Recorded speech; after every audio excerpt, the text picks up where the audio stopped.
Please give an energetic and warm welcome to the one and only Kapil Sharma.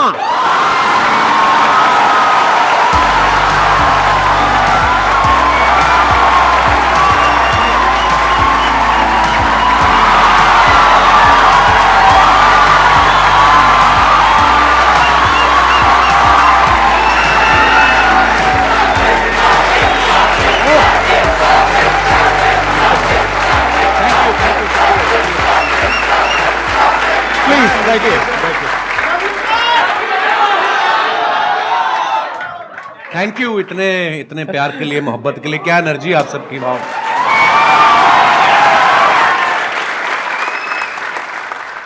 मैं तो सोचा था आप मेरे शो पे आएंगे कभी। एक ही बात है, कोई फर्क नहीं। बात है, हाँ। अच्छा, इससे पहले कि ऑडियंस आपसे इंटरेक्ट करे, ऑडियंस आपसे क्वेश्चंस पूछे, मेरे माइंड में एक सीरियस क्वेश्चन है जी। आज से 10 साल पहले आपने अपने करियर की शुरुआत करी थी। मैंने देखा 2013 में कॉमेडी नाइट्स विद कपिल के नाम से आपका शो आया था। आज पूरे 10 साल हो गए हैं। जी सर। तो तब क्या आपने सोचा था कि एक दिन आपको संदीप महेश्वरी शो में आने का मौका मिलेगा?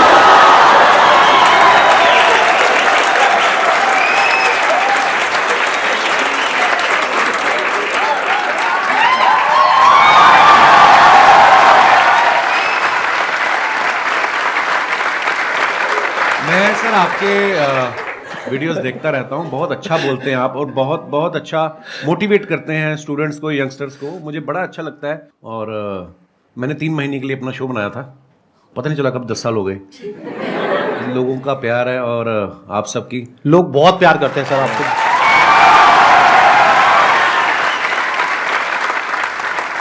चलिए Q&A सेशन शुरू करते हैं। सर आपसे एक्चुअली एक रिक्वेस्ट है कि आप मोटिवेशनल मंच पे आए हैं तो कॉमेडी के वे में थोड़ा मोटिवेट कर सकते हैं।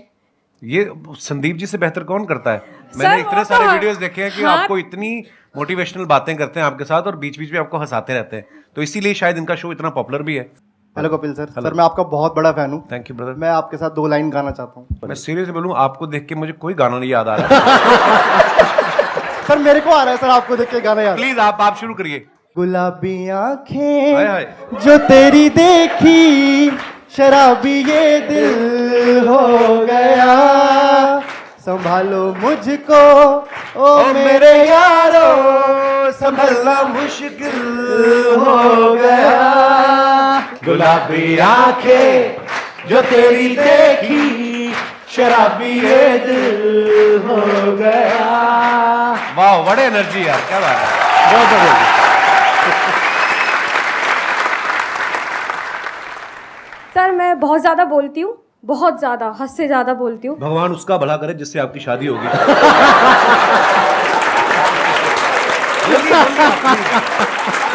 Happy women's day. Thank you sir, thank you so much. मेरे को ये पूछना है सर, गुड लिसनर कैसे बन सकती हूँ मैं? चुप रह के।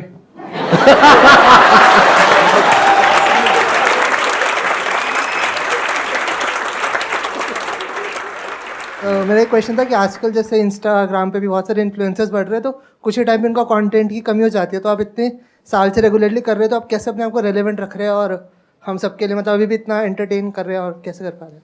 मुझे ऐसा लगता है आज से जब 15 साल 16 साल पहले जब नेशनल टीवी पे हिंदी में काम शुरू किया था, तो मेरे खुद के दोस्त बोलते थे कॉमेडी बड़ी हो चुकी है, अब नहीं होगी। मैं कहा ऐसे तो सांस भी बड़े ले चुका है ना। तो मुझे ऐसा लगता है कि जब तक दुनिया है, जब तक हालात हैं, हर रोज़ कुछ ना कुछ आपकी ज़िंदगी में घटता है। आप न्यूज़ चैनल लगा के देख लो, हर जगह आपको कोई ना कोई नई चीज़ें मिलती हैं। तो जब तक ये सब होता रहेगा, ह्यूमर भी आता रहेगा। हाँ, मेहनत लगती है, पर हाँ, जैसे ये जो आपकी एनर्जी देखी, जो आप लोगों का प्यार देखा, तो ये हमें मोटिवेट करता है और मेहनत करने के लिए।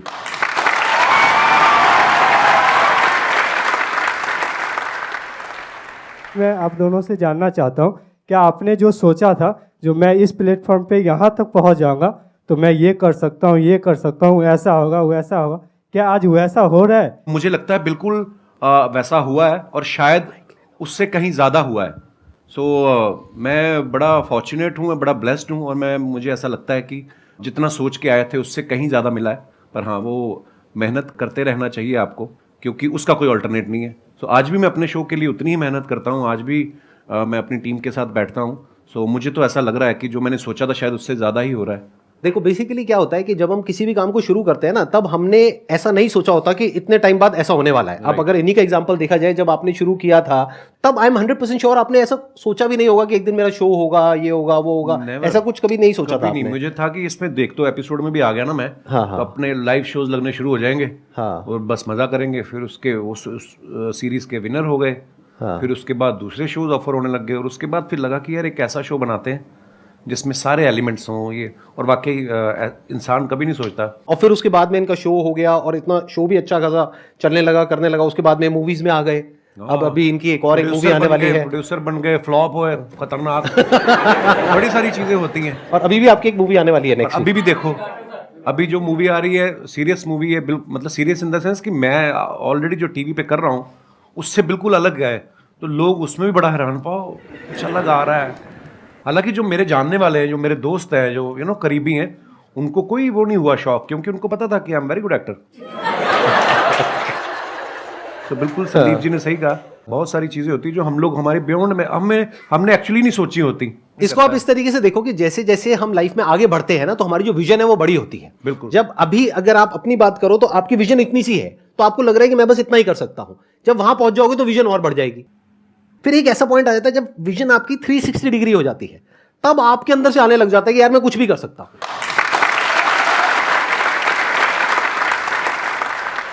मजा आना चाहिए, मुझे ऐसा लगता है, जो मैंने देखा कि अब मजा आ रहा तो फिर जिंदगी पता नहीं चलती। 10 साल मेरे कब निकले ये वाले, जब ये शो शुरू किया मुझे जेन्युइनली नहीं पता चला।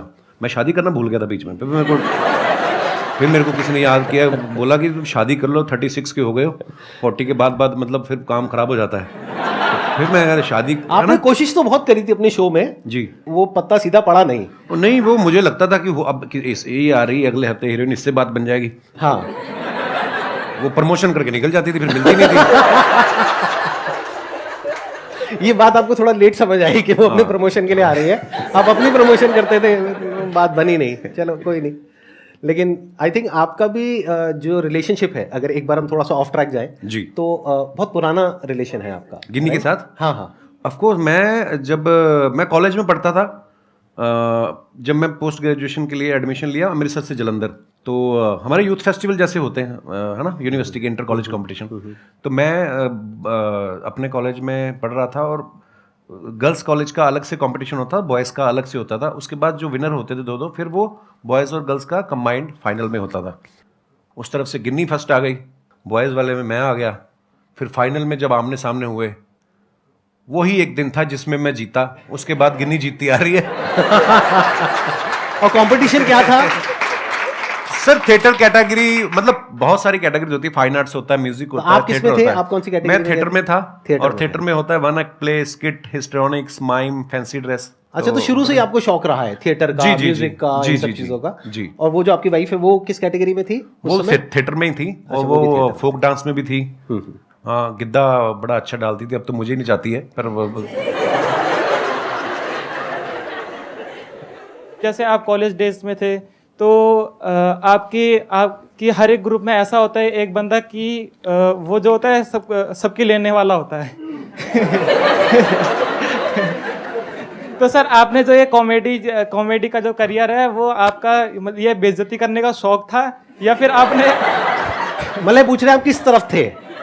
जैसे एक ग्रुप में एक बंदा ऐसा होता है, तो आप वो बंदे थे या फिर आपके साथ ऐसा कुछ हुआ था? मतलब यही आप पूछना चाह रहे हैं? जी सर, यस सर।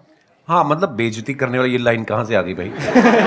सर, हमने कई बार नोटिस करा सर, जैसे अर्चना मैम हो गई और दिनेश, वो एक रिलेशनशिप होता है ब्रदर। जी वो सर। उसको बेइज्जती नहीं कह सकते यार आप। मेरी इतनी औकात नहीं है कि अर्चना जी इतनी सीनियर एक्टर हैं, और अगर ऐसा होता तो वो उस शो पे बैठती। नहीं सर, ऐसे अब अक्षय पाजी आते हैं मेरे शो पे, हम लोग बड़ा हेल्दी एक कॉन्वर्सेशन होता है, वो मेरे पे पंच मारते रहते हैं, मैं उसमें, तो वो एक आर्ट है। एक स्किल डेवलप हो जाती है ना कि हम आपस में ऐसे करते हैं। हाँ, नहीं बेइज्जती वो नहीं होती, वो होती है मैं जो आपकी अभी करूंगा।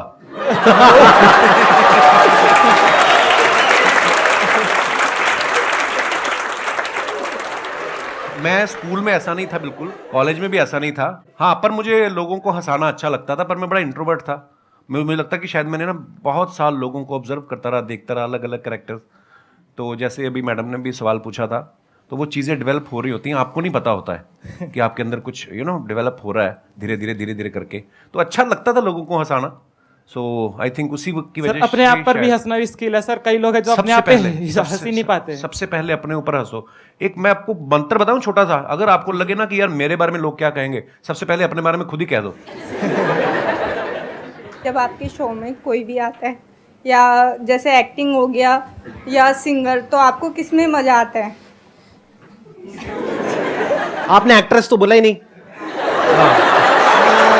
मेन मजे वाली बात है, है सिंगर है। सिंगर के साथ ज़्यादा मज़ा आता है या हाँ, मुझे एक्चुअली क्योंकि पर्सनली मुझे म्यूजिक का बहुत शौक है। नहीं, एक्टर्स के साथ भी बहुत मजा आता है, मस्ती मजाक करते हैं, पर कोई जब सिंगर आता है तो उससे ये होता है कि आप भी एंटरटेन होते हो, है ना? नहीं तो अदरवाइज हम उनको कर रहे होते हैं, ऑडियंस को कर रहे होते हैं। तो म्यूजिशियंस कोई भी आते हैं सिंगर या, तो मुझे बड़ा अच्छा लगता है। Thank you. क्वेश्चन मेरा ये है, जैसे कि सर वैसे मैं डिजिटल मार्केटिंग करता हूँ और क्या कहते हैं मिमिक्री वगैरह भी कर लेता हूँ मैं। अच्छा जी। बट मैं क्या है, मैं कहीं चैनल वगैरह पे किसी चीज़ पे मैंने कोई चैनल वगैरह नहीं बनाया। वैसे क्लाइंट के लिए हम लोग ये काम करते हैं, तो उनकी जो सोशल मीडिया अकाउंट है मैं अच्छे खासे रीच उन पे ला सकता हूँ, बट मेरे को टाइम नहीं मिल पाता। ऐसा भी नहीं है, बहुत कुछ करता हूँ, मतलब समझ में नहीं आता कि टाइम क्यों नहीं मिलता अपने लिए, अगर निकालना चाहूँ तो। आप जवाब देंगे, मैं जवाब दूं? हाथ तो नहीं उठाना चाहते ना आप? मेरा आपसे सवाल है अब। ये सवाल आपने हमसे क्यों पूछा? क्योंकि आपका टाइम है। देखो, मैंने जैसे कहा कि आपको जिस चीज में मजा आता है, अगर आपको लग रहा है कि आपको जो आप जो कर रहे हैं उसमें आपको मजा आ रहा है, तो फिर आप वो अपने लिए कर रहे हैं, आप ही का टाइम है। और अगर आपको उसमें मजा नहीं आ रहा तो फिर मजा ढूंढने का। नहीं सर, मजा तो आता है, मतलब वही है कि टाइम नहीं मिल पाता, पता नहीं कैसे नहीं मिल पाता। भाई टाइम मिलता नहीं है, निकालना पड़ता है। My question is for both of you कि क्योंकि आप लोग अपनी फील्ड में ना you are the number one, which whatever you are doing right now you are at the top. तो जब आप लोग उस स्टेज पे थे जहाँ पे आपको आपको पता था आपका काम अच्छा है, पॉपुलैरिटी मिल रही है and people around you started recognising you, तो उस स्टेज पे तो सब ऐसा होता है ना कि अरे यार तुम तो बहुत अच्छा करो, यू नो कि भाई अच्छा क्या है बुरा क्या है, but those people around will be a yes person कि आप जो बोलोगे दिल बी यस सर। सो उस सिचुएशन में when you are at place where you can have everything, so how do you maintain that calm and composure? And वो ऐसा होता है ना कि यू आर you know कि you know what I need to do rather than getting affected by other people's opinion। तो वो अपने आप को कैसे आप मैनेज करते हो उस सिचुएशन में, या अपने आप को कैसे रियलाइज कराते हो कि ये सब जो चीज़ें हैं ना, फेम है जो भी है, ये तो आएगा चला जाएगा, but me as a person my value is determined by my work, so how do you continue to do that? Wow. आपका सवाल भी जो है मैं समझ पाया हूँ, वो एक ही लाइन में चाहे आप पूछ सकती थी, आपने 36 लाइनें बोली हैं, पर वो भी मजा आया आपकी बात सुन के। पता क्या होता है, लोग बड़ा चढ़ाने वाले भी बहुत होते हैं। जब आप थोड़ा थोड़ा कुछ कहीं राइज करना शुरू करते हैं, बड़े लोग होते हैं, पाजी आपका तो जवाब ही नहीं है। कॉम्प्लीमेंट ले लो, लेने का मजे करो, मिल रहा है ना, कुछ कुछ ले तो नहीं रहा आपसे, उसको सीरियसली लेना। और सबसे इंपॉर्टेंट चीज, जब आप क्रिटिसाइज होते हो, जब आपको कोई अब कैरेक्टर्स देख लो आप, आज अगर कोई सेंचुरी मारता है, उसके घर के बाहर जाके ढोल बजा रहे हैं, अगले मैच पे वो 0 पे आउट हो जाए तो कीचड़ भी फेंक आते हैं। अपने लोग बड़े इमोशनल हैं, प्यार करेंगे, दिल से करेंगे, गाली भी देते दिल से करेंगे। सो ना तो खुशी में ज़्यादा, एक्साइटमेंट में ज़्यादा उछलने का, और ना ही अगर आपको कुछ बुरा दिन निकल रहा है, हर दिन एक जैसा नहीं होता ना, तो उस दिन ज़्यादा टेंशन भी नहीं होने का। और ये चीज़ें ना शायद उम्र के साथ आती हैं। मैं पहले ऐसा ही था, मेरे को कोई ट्विटर पे एक गाली देता था, मैं 10 देता था उसको ना। तो वो धीरे धीरे समझ आ जाती है। आई थिंक उसका उम्र का भी उसमें वो बड़ा होता है। आप जैसे जैसे लाइफ में ग्रो करते हैं, परिवार वाले हो जाते हैं, बच्चों वाले हो जाते हैं, ये चीज़ें जो उम्र के साथ आती हैं वो उसी के साथ आती हैं। सो हाँ, कोई भी चीज़ परमानेंट नहीं है, ना आपका फेम, ना आपका ना आपकी तारीफ जो है वो परमानेंट है, ना ही आपका क्रिटिसिज्म जो है परमानेंट है। सो बस रिलैक्स रहने का। और ये चीजें ना कई बार टाइम के साथ साथ ही समझ आती Actually. है। मतलब अगर आप ये एक्सपेक्ट करोगे कि मेरे को या इनको एक पर्टिकुलर एज पे ये सब कुछ समझ आ जाता 10 साल 15 साल पहले, तो ऐसा नहीं होता है। ऐसा नहीं होता। जब हम वो चीज कर लेते हैं और वो गलतियां करते हैं उस तरह की, राइट, कि जब वो दिमाग पे चढ़ता है। अगर कोई आपको कहता है ना कि हाँ सक्सेस फेम दिमाग पे नहीं चढ़ता है, झूठ बोल रहा है वो इंसान। सबके चढ़ता है, सक्सेस भी दिमाग पे चढ़ता है और फेलियर भी दिमाग पे चढ़ता है। हाँ, तो जब ये दोनों चीजें दिमाग पे चढ़ती है और हावी होती है, तब हमें अंदर से समझ आता है कि अच्छा इसकी वजह से क्या गड़बड़ हो रही है। फिर इंसान धीरे धीरे उसको हल्के फुल्के तरीके से लेने लग जाता है। हाँ, एक टाइम के बाद कोई चीजें आपको इफेक्ट नहीं करती, आप मर जाते हो।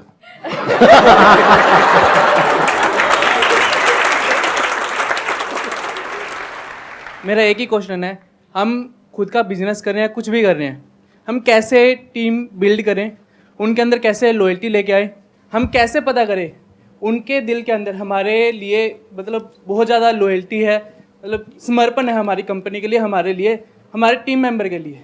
इट्स अ गुड क्वेश्चन, और ये हम सिर्फ टीम पे नहीं लगा सकते इस फंडे को, हम दोस्ती पे भी लगा सकते हैं, बिल्कुल। फ्रेंडशिप पे भी लगा सकते हैं, रिलेशनशिप बोल सकते हाँ हैं, जी any sir. Kind of a relationship, that जी could sir. Be a professional relationship और अ पर्सनल रिलेशनशिप। तो कोई भी रिलेशनशिप हो किसी भी तरीके की, उसको स्ट्रांग कैसे किया जाता है? देखो, आप सामने वाले के मन में क्या चल रहा है ये तो आप कभी भी नहीं जान पाओगे।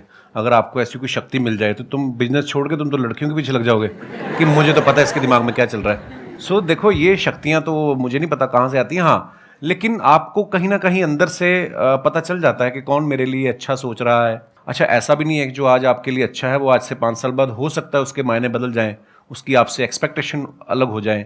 जो मेरे भी बहुत ऐसे मेरे दोस्त हैं, आज भी मेरे वही दोस्त हैं स्कूल कॉलेज के, पर कई दोस्त ऐसा भी होता है कि वो आपसे कुछ और उम्मीद करने लग जाते हैं। यू नो, समय बहुत बड़ी चीज़ है, समय के हिसाब से आपके विचार भी बदलते हैं, सब कुछ होता है। पर हाँ, अगर आपको ये जानना है कि ये मेरे लिए कितना लॉयल है तो ये सोचना छोड़ दो, आप अपना 100% उसको दे दो। जब वो देखेगा कि आप उसको कितनी मोहब्बत से इसको ट्रीट कर रहे हो तो वो सेम शायद बदले में आपको ऐसा मिलेगा। तो इसको हम पढ़ते भी आए हैं कि आपके ही कर्म आपके आगे आते हैं। मुझे ऐसा लगता है आप जब अपना 100% देते हो किसी को विदाउट एनी एक्सपेक्टेशन, आपके अंडर जो काम करते हैं जो भी, उनको अगर आप बहुत मोहब्बत देंगे तो शायद वो भी आपके लिए लॉयल ही होंगे। मेरा अपना टेक ये है कि अच्छे टाइम में कभी भी एक रिलेशनशिप की पहचान नहीं होती है। एक्चुअली अच्छे टाइम में तो सब अच्छे हैं, दोस्त भी अच्छे हैं, रिश्तेदार भी अच्छे हैं, टीम वाले भी अच्छे हैं, सब कुछ अच्छे हैं। जब बुरा टाइम आता है तब क्या आप उसके साथ में खड़े हो या नहीं खड़े हो, और पूरे दिल से, उससे रिलेशन पक्का हो जाता है।